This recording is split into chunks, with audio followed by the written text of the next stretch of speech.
Marc Emery is a marijuana activist and advocate of cannabis policy reform. Joining me from Vancouver. Marc, good to see you. Your reaction to today's ruling? Well, Rona Ambrose is essentially incorrect, though. The courts rule on whether something's constitutionally valid, and the Conservatives have never proposed a constitutionally valid law for any aspect of marijuana, in my opinion, but certainly medical marijuana. So the courts have once again done what they've said for 15 years, is come up with a program that works in the constitutionally protected interests of all Canadians, and the Conservative government fails to do so. So the courts do these things for them, and I'm very pleased to see it was a unanimous decision, and congratulations to Kurt Tusaw on his first appearance before the Supreme Court with a unanimous victory.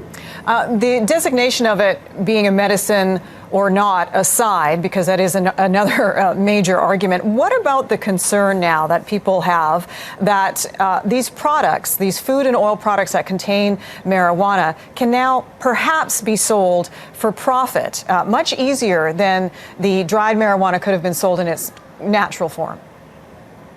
Well, we live in a capitalist society. It's not unusual that anything is done for profit. In fact, all things are done for profit, really. Everyone benefits by doing something they get money for. So in this case, that's not unusual, and we'll have a very sophisticated industry in Canada. This is the first federal jurisdiction in the world where a court or a governing body has said that these kind of edibles are now legal. So we're going to see a lot of money, a lot of research, and a lot of development in this kind of sophisticated marijuana delivery, and that's going to be very good for Canadians and very good for people around the world. Marc, I guess what I'm asking is, I understand that this is a product that people who suffer from, terminal illness or chronic pain, and they have been sanctioned by their doctors to use this product, be it in a dried form or in a cookie. But I'm talking about those who aren't, and they'll be more able to access marijuana now.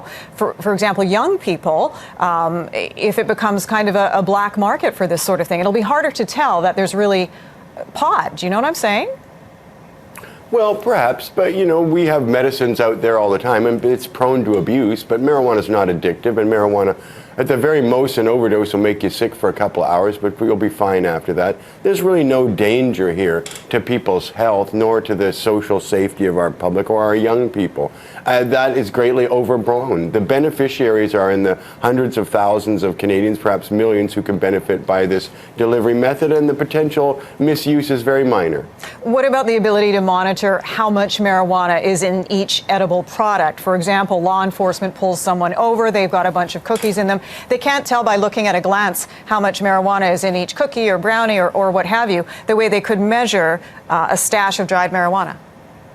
Actually, that's not true. Most edibles in Vancouver at these dispensaries are already labeled 30 milligrams per 1 gram of weight of active THC and a certain percentage of CBD. It's not very expensive to test material anymore, and a lot of these producers are actually having tests made to show the exact milligram amount of active cannabinoid in these products, and that will really continue to accelerate now until everything will be labeled within 6 months. Everybody will do it properly because they want to make money, they want to be successful, and they want to be accepted in the marketplace. And you're going to need rigorously approved and standardized material out there. And that's done in the marketplace. That's not done by government regulation. That's done by the cannabis consumer and the medical patients determining that this is good for me, this works, and then giving that feedback to the producer. That's where regulation occurs by the people affected, not some government bureaucracy that's so distant and remote and totally removed from the whole medical marijuana debate. Really, Health Canada's not even in the debate. They're trying to block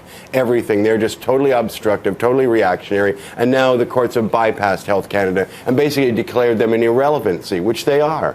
30 seconds left, Marc. Do you think that this court ruling will help move one step closer to fully legalizing marijuana, which is something you've been campaigning for?